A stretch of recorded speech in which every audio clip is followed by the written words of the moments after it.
they said, "Let us build us a city and a tower, whose top may reach into heaven, and let us make us a name, lest we be scattered abroad upon the face of the whole earth." And the Lord came down to see the city and the tower which children of men builded. And the Lord said, "Behold, the people is one, and they have all one language, and this they begin to do. And now nothing will be restrained from them, which they have imagined to do. Go to, let us go down, and there confound their language, that they may not understand one another's speech."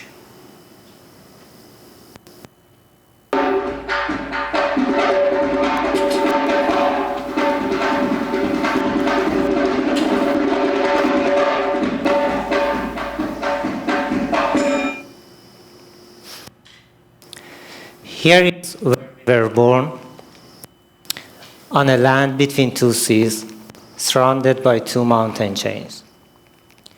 I was born in Mashhad, the second largest destination for Shia Muslim pilgrims. It attracts more than 20 million pilgrims every year. They go to worship the shrine of the 8th Shia Muslim Imam, his name Imam Raza. Imam Raza died in 818 at the hands of the Caliph of the time. Imam Raza died in 818 at the hands of the Caliph of the time, Al-Ma'mun, fed him poisoned grape.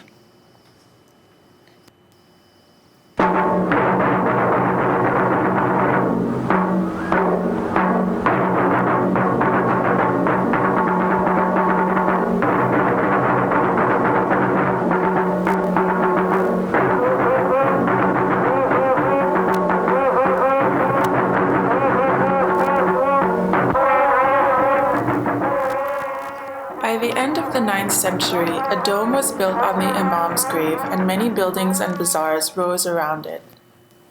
The shrine has been destroyed and rebuilt several times over the course of history, with each change of dynasty. Today, the core of the shrine represents its earliest spirit, the oldest remaining layer. Walk outward from the core of the shrine complex, and with each layer that was later added, you step into a different dynasty. You can see the evolution of Persian aesthetics, technical improvements, the rise and fall of beauty. The Pahlavi dynasty, Iran's very last dynasty, was founded by Reza Shah in 1925. Reza Shah had ambitious plans for modernizing Iran. He urbanized the country. In the 1960s, a road circled the shrine as the main square of a modern city, making it shine like a mythical jewel in the heart of downtown. In the mid-70s, the neighborhoods around the shrine were completely demolished. They were replaced with a broad green ring, changing both the shape and experience of the shrine. Iman's grandfather was a watchmaker. He had a watchmaking shop near the shrine. His shop was ruined during the shrine development. Development cut the shrine off from the daily life of the people, turning it into a European-styled public square for tourism and sightseeing. This final transformation monumentalized the shrine and isolated it from the life of the city. What that meant was that the accesses, exits, and entries to the shrine were now being more easily monitored by the authorities. The shrine could no longer be a place for religious people to politically mobilize. After the 1979 revolution, the Islamic Republic regime took advantage of the Pahlavi-era demolitions to expand the site to fit their own purposes. Today, the iconic circle and surrounding neighborhoods have once again been destroyed and replaced. Now, a network of broad roads lie underneath the shrine. Many modern hotels and shopping malls selling souvenirs serve Muslim tourists.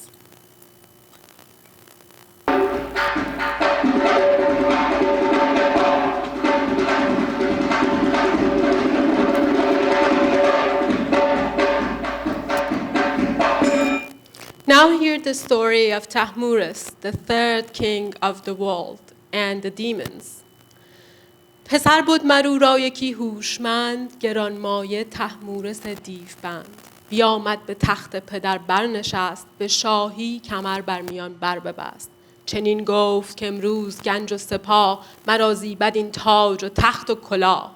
به هر جای کوته کنم دست دیو، که من بود باید جهان را خدیو. چنان شاه آلوده گشت از بدی، که تابید از او فره ایزدی. برفت اهرمن را به افسون ببست، برش تیز رو بارگی برنشست.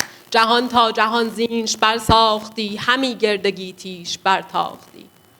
چو دیوان بدیدند کردار او، کشیدند گردن ز گفتار او. همه نر دیوان و افسونگران، برفتند جادو سپاهی گران.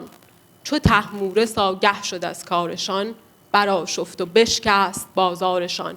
یکایک بیاراست با دیو جنگ، نبد جنگشان را فراوان درنگ. به فر جهاندار بستش میان، به گردن برآورد گرز گران. کشیدندشان بسته و خسته خوار، به جان خواستند این زمان زینهار. که ما را مکش که یکی نو هنر، بیاموزی از ما کت آید به بر. که یه نامور دادشان زینهار، بدان تا نهانی کنند آشکار. نوشتن به خسرو بیاموختند، دلش را به دانش برافروختند. So there was the time that Thutmose took the throne from his father, and in gracious words said, "Throne and palace, crown and mace are mine today, and when my reed hath purchased the world, a mountain top shall be my footstool. I'll restrain demons, will reign supreme, and use the useful for the common goal." Gradually, Thutmose purged all the faults and attempted the last reform, bounding Ahriman, the evilest of demons. He bounded Ahriman with his wisdom and rode him horsewise all around the world. Thereat, the thieves disobeyed. They held a conclave to seize the throne. Here were the roar of flames and reek of thieves. There were the warriors of the king of the earth, who ranked his troop and speedily prevailed. For of the foe he bound the most with his wisdom, and quelled the others with his massive mace. The captives, bound and stricken, begged their lives. Destroy us not, we will teach you a new and fruitful art. The king allowed them to live to know their secret. Writhing was what the demon taught the king, and lit his heart with the glory of knowledge.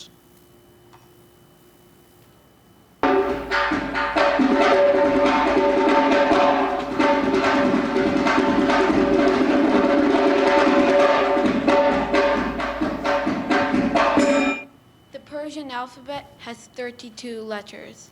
Persian words are written from right to left. In needs big zedad. This means this too shall pass. Whether printed or handwritten, Persian words are always in cursive. Persian words in Persian letters in Persian words directly connect to the adjacent letter. Depending on where the Persian letter is in the sentence, it is written in a different form. This is the isolated form of me. This is the initial form of me. This is the medial form of me. And this is the final form of me. This is the Persian letter He, known in the English alphabet as H in its isolated form.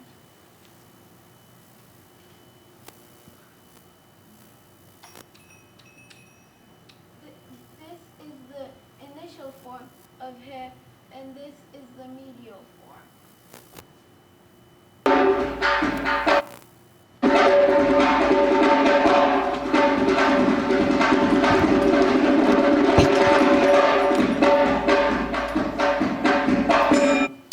So Thutmose learned how to read from the demons, and so did I at a very young age from the skies, when my parents decided to teach me how to write when I was about to talk.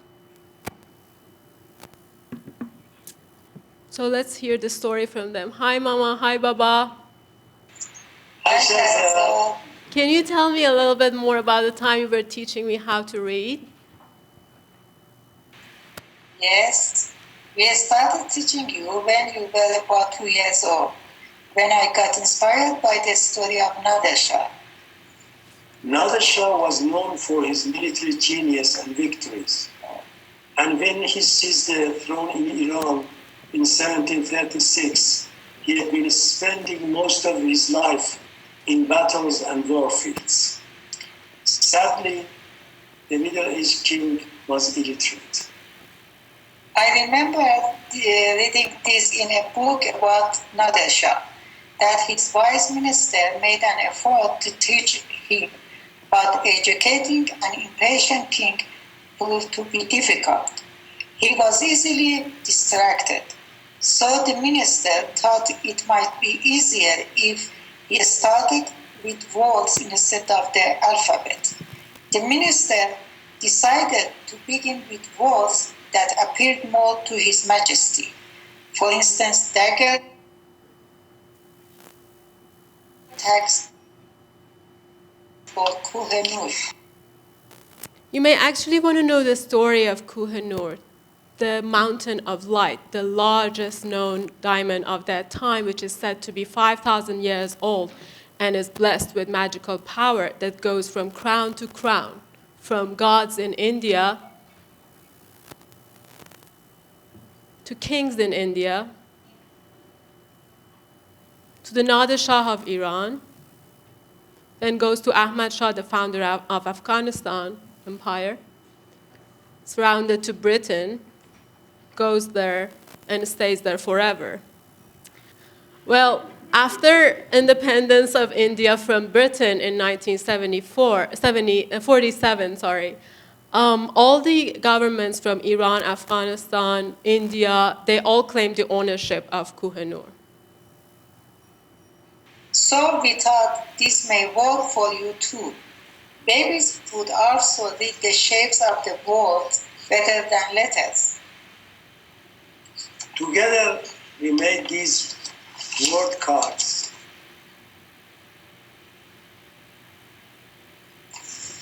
And showed you a couple of new ones each day. So at about age of 2, you learn to talk and read almost at the same time. Thanks, Mama. Thanks, Baba. You are welcome. Bye. Bye. So many years passed since I remembered the image in this project. This is a project that I made 3 words out of plexiglass in like 3-dimensional forms and took them to the street. I asked people to hold them and look into the camera. They had to choose between man, which is pronounced man in Persian and is I, tan, which means body, and vatan means motherland.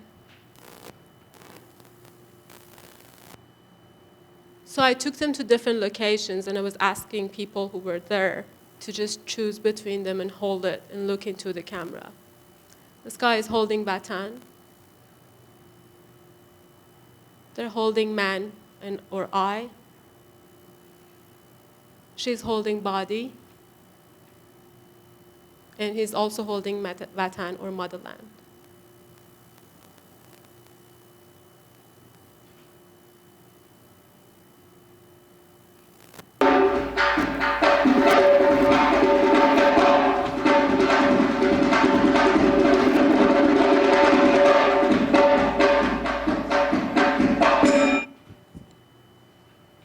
Arabic alphabet is that? Can you hear me?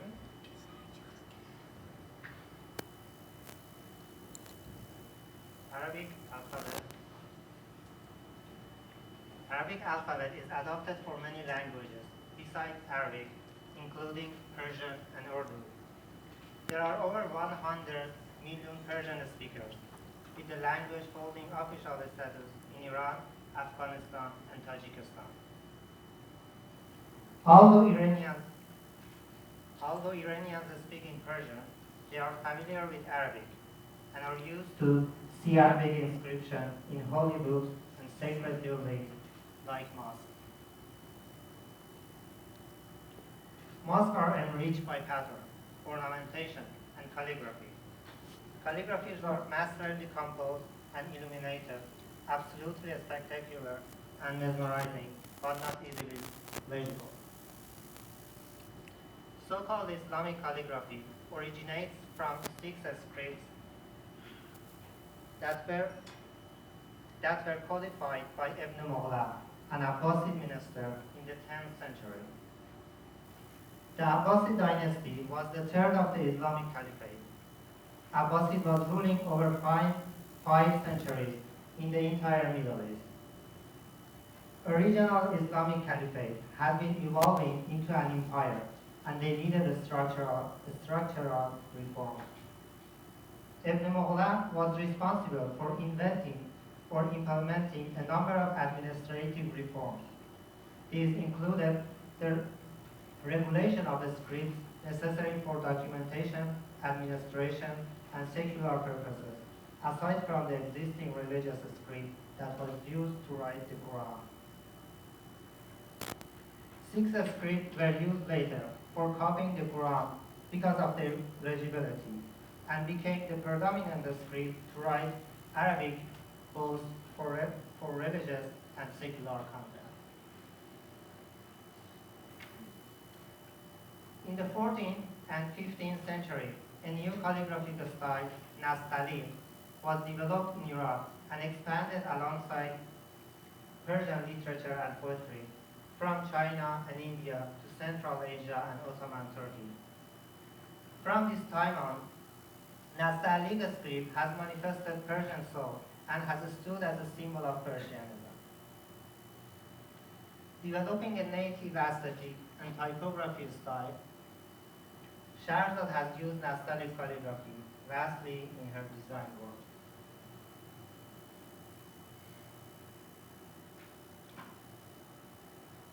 Shahrzad usually makes sculptural typography and then taking photo of them as a design and make her poster.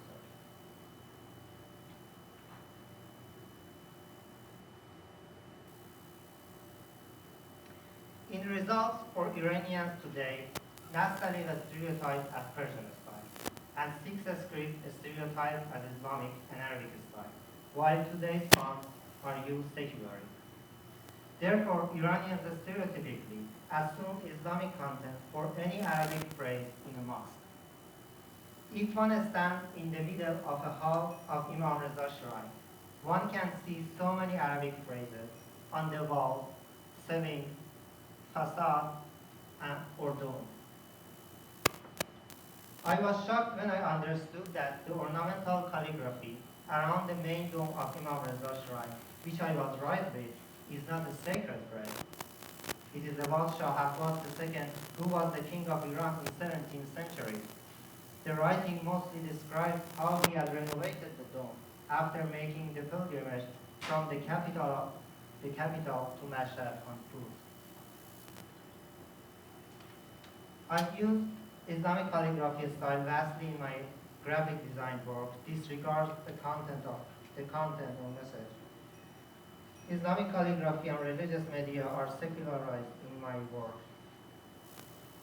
This many times has provoked people seeing my work in Iran to protest my work. These are some samples of my posters, usually made for art exhibitions, paintings, photography. And the content is the name of the artist, the name of the show, and other information.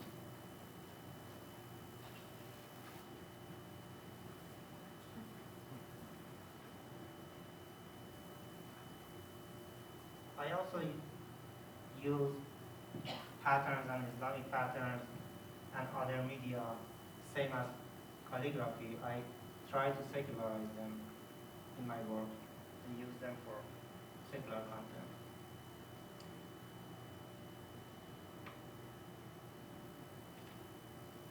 These are embroideries that in Iran, it's a very a strictly Shia Muslim medium that uses strictly for religious purposes.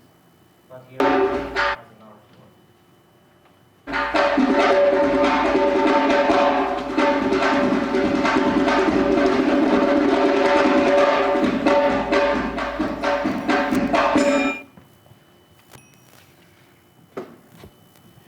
the 1450s, Johannes Gutenberg invented a movable type mechanical printing system for European languages.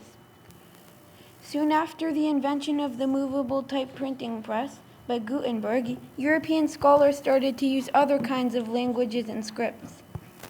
In Europe, the first books printed in Oriental languages were missionary books meant to spread Christianity in Oriental lands. The first Arabic book was commissioned and printed at the expense of Pope Julius II in 1514 in Italy. The first Persian book was printed in 1639 in Leiden, the Netherlands. It was also a Christian text. Although the movable type technology was used for mass production of Persian books in Europe and colonial India, it took around 2 centuries to truly use it. Instead, lithography printing, which was more compatible to the nature of Persian script, was the most popular format for printing and newspaper publishing. After a long-standing resistance of nearly 200 years, finally movable typesettings became prevalent in Iran in the early 20th century. With that, the Persian script and letter forms underwent a major change. Since movable type system was invented and developed based on the European scripts and cultures, it forced Persian letter forms to shrink in blocks and lay down on one single baseline. Since then, calligraphy goes its ways to be more fancy than essential, and type designing goes its own way to be technically practical than calligraphically creative.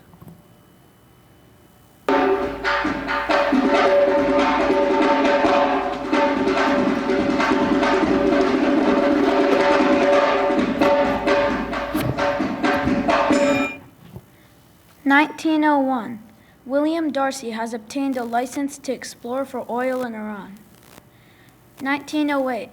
Oil is found in southwestern Iran. It's the first large amount of petroleum found in the Middle East.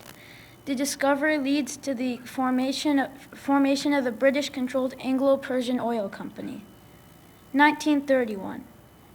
Oil is found in the Persian Gulf, beginning with Bahrain.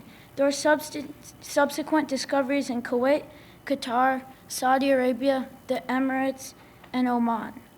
1941. Full-scale development of the oil fields began in Saudi Arabia under the U.S.-controlled Arab American Oil Company. 1954. A subsidiary of Pepsi Cola is opened in Iran. The first Perso-Arabic logo is designed and appears on Pepsi bottles. It's in Nastaliq calligraphy style, a familiar face for many Iranians. By 1960, the Middle East is producing 25% of the world's oil. 1962, the Latin Pepsi logo is redesigned with bold sans serif letters. The Perso-Arabic logo is redesigned based on the Naskh calligraphy style. They use the predominant writing style in Arab countries to aim their increasing market. The logo is forced to sit down on one single baseline, opposed to Perso-Arabic calligraphy orders to match the Latin logo. 1979. The Jebel Ali Free Zone in Dubai is introduced, providing countries with unrestricted import of labor and export of capital, which helps to jumpstart the influx of global companies. 1991. The Pepsi logo is redesigned once again. The new Perso-Arabic has lost its connection to calligraphy and is adjusted to the structure of Latin typography to demonstrate a more modern look. 2005. Serifs that are borrowed from Latin typography are added to the new Perso-Arabic logo to match the redesigned Latin logo, regardless of Perso-Arabic calligraphy and writing characteristic. 2008. The Dubai Mall, the largest shopping mall in the world, is opened in Dubai. And the latest Pepsi logo is redesigned. It's fully dedicated to the Western aesthetic.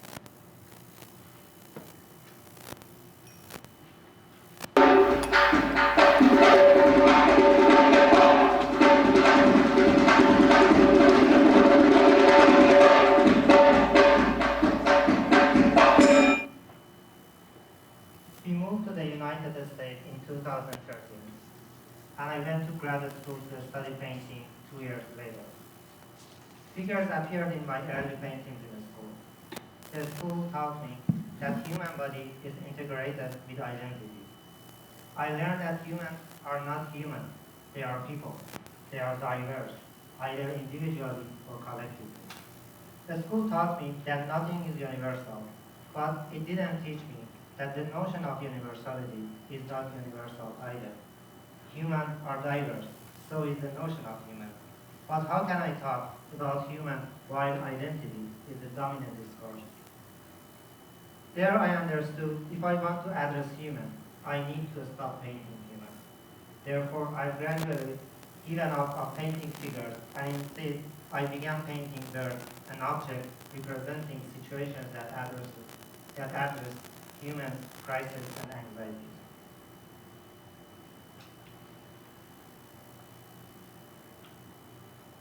Later, I started painting still life.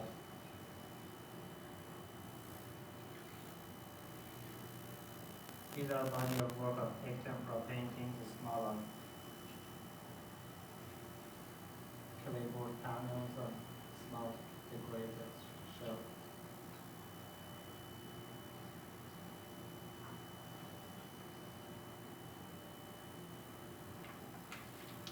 This body of work responds to this presumption that a still life is neutral and fruits are innocent.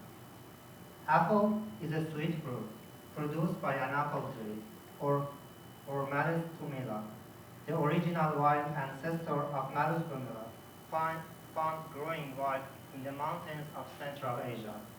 Alexander the Great is credited with finding apples in Kazakhstan in 300 BC. Apple in Latin called malum, and malum is another Latin noun for the adjective malus, which means evil. This perhaps was one of the reasons that the forbidden fruit was depicted often as an apple in Western Europe paintings, though it's not identified in the book of Genesis.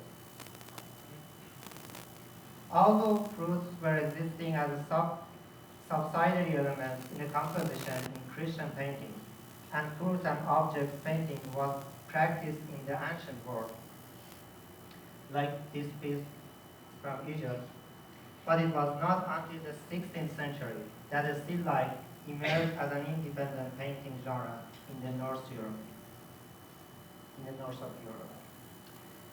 In the hierarchy of genre for art established in the 17th century by the French Academy, still life was ranked at the bottom after history painting, portrait, genre painting, and landscape.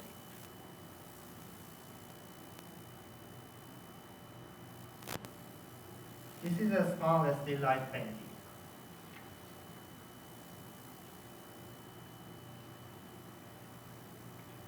Leaning against a flower piece, and behind that are some paintings on the wall that range from landscape to a portrait and a religious picture intermixed with preserved tropical marine fish and two sculptures, while on the table are ranged among the exotic shells, coin and metal, a Chinese skull glass lot, and a blue and white mint porcelain bowl.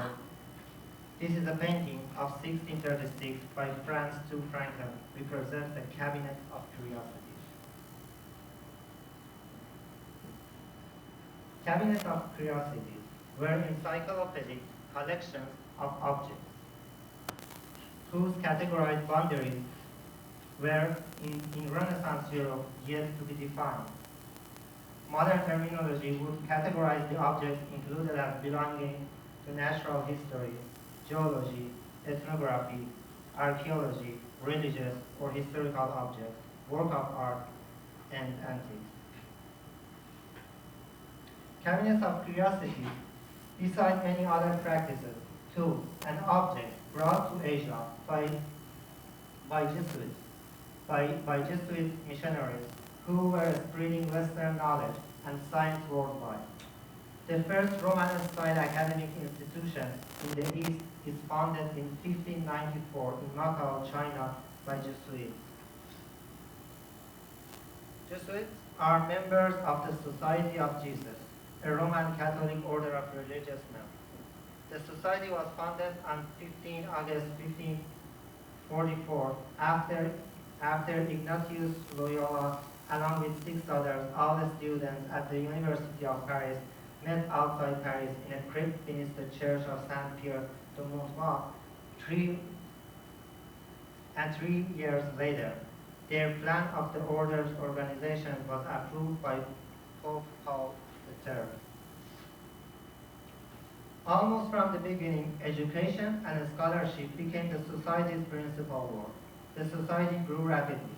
They sent out missionaries across the globe to widely diverse regions such as China, India, Ethiopia, Brazil, and North America.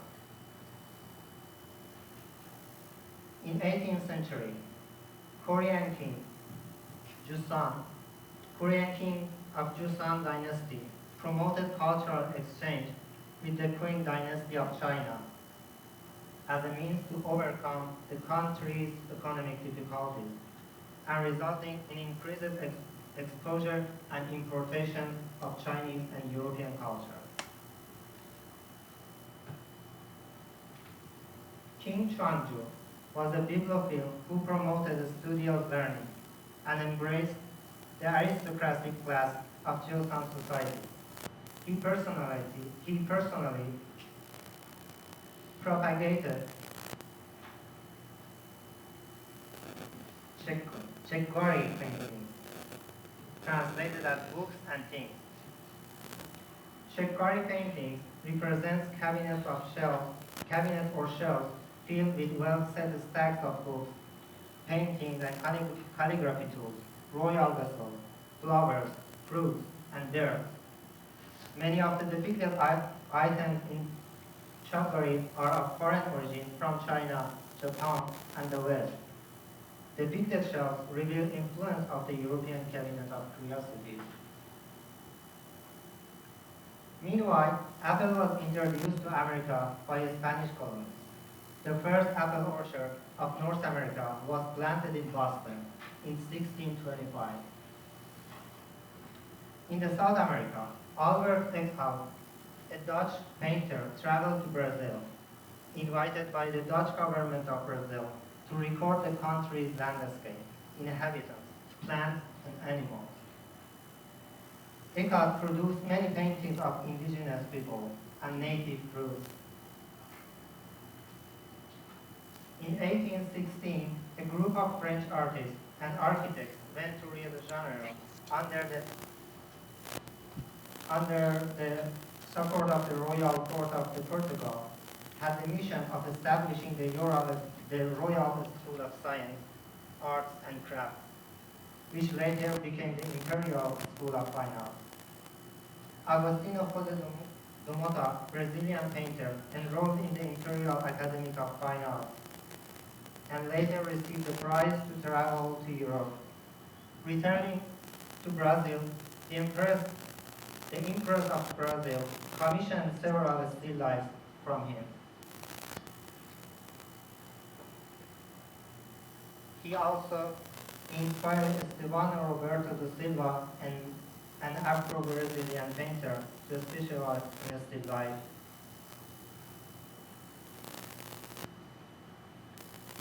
And here are some photos of my mural works. This is a project I've done at Yale Gallery in 2017. And this is in New York same year.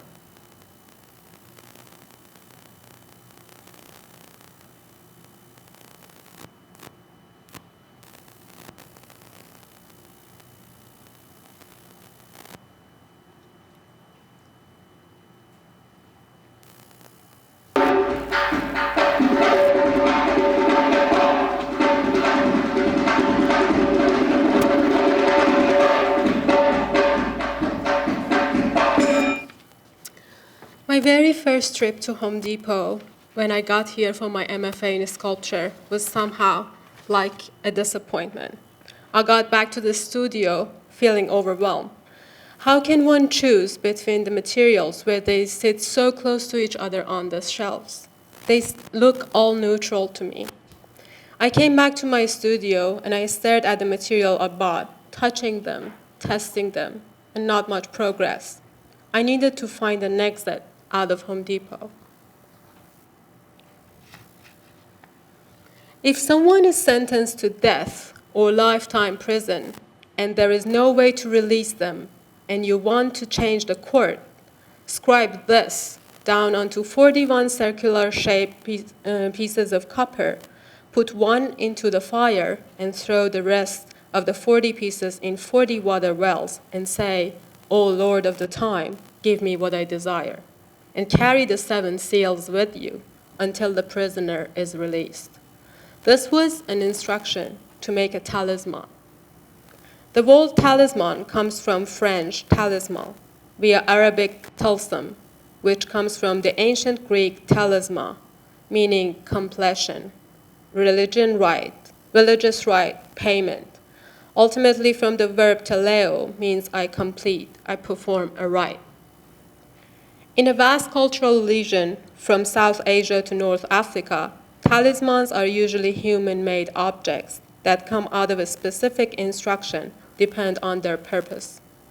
Spells or a specific combination of words, alphabets, prayers, sacred names of God and angels, Quranic verses, and signs are main part of talisman, which transform material into a power object to function for fulfilling a specific desire, either good or evil.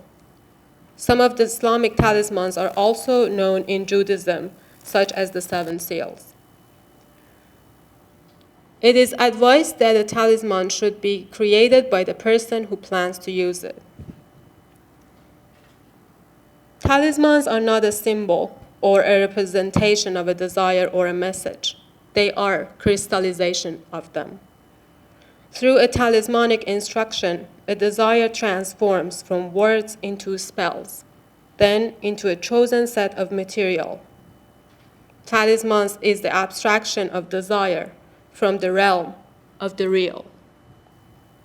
The instruction sounds very meaningless, very arbitrary, and yet, in this logic, it is the only way one can transform the real into reality and make it possible to tolerate. When I moved to here from my MFA in sculpture, I got overwhelmed by the material consumption and the language manipulation.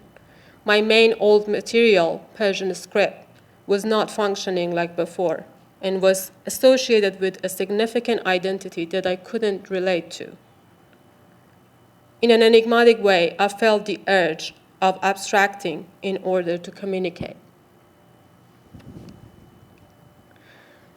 Dennis Schment-Bezeret from University of Texas, Austin, explains how writing developed between 7500 to 3000 BC in Near East and Mesopotamia.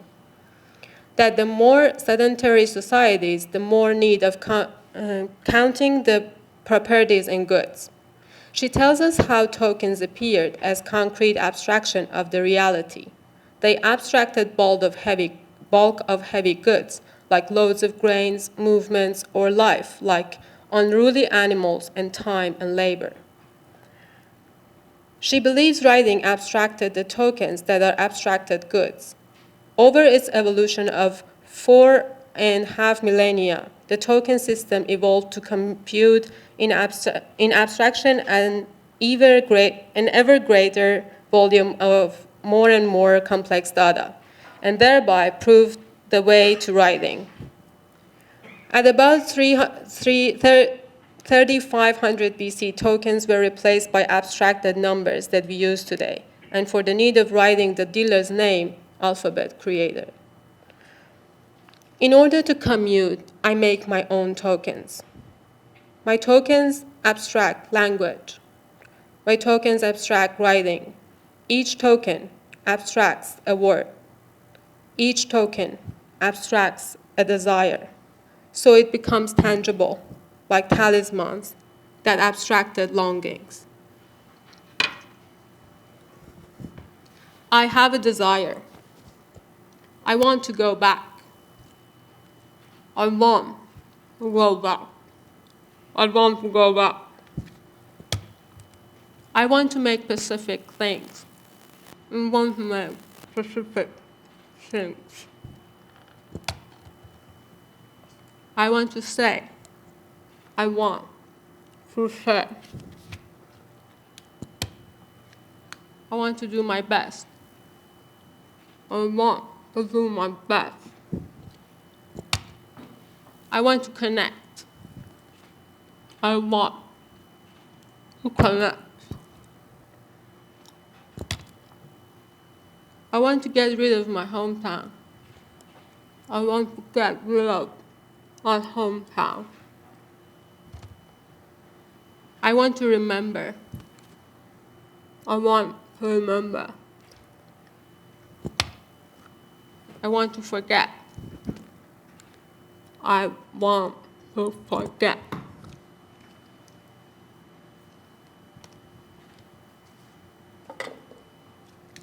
I want to know everything.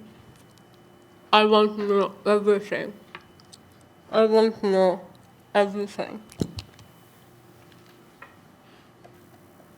Here are some of my works.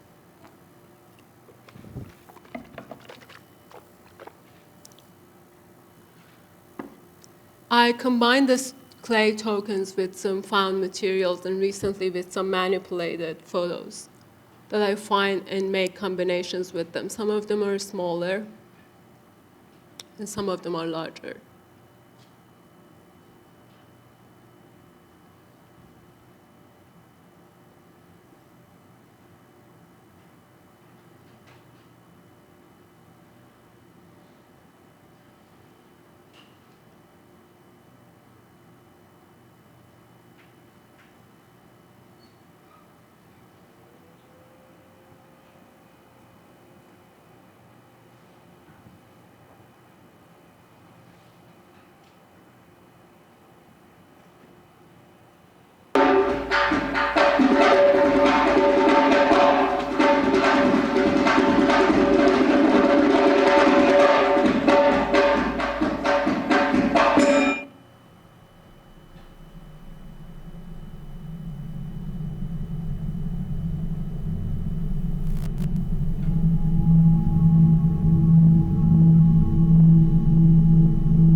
Millions of people are watching live humans very first stepping onto Mars.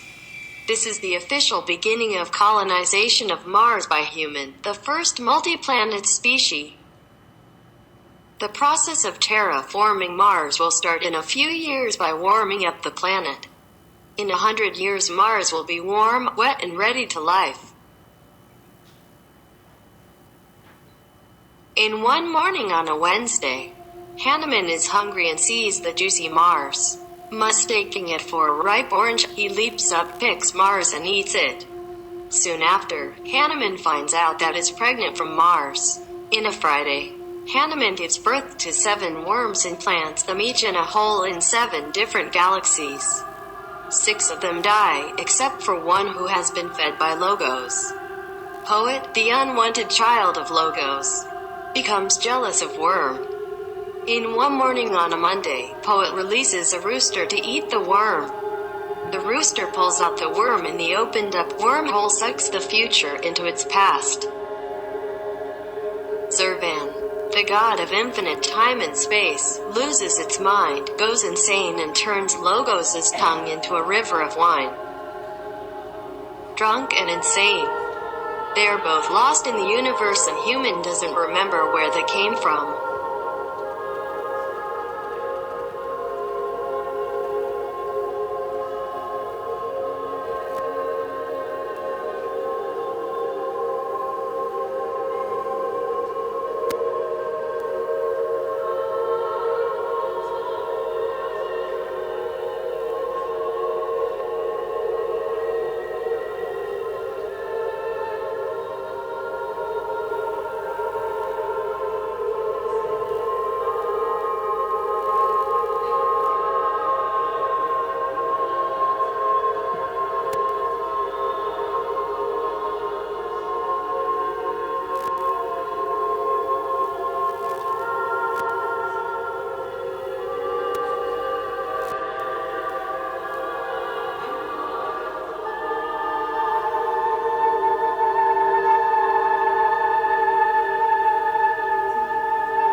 Thank you.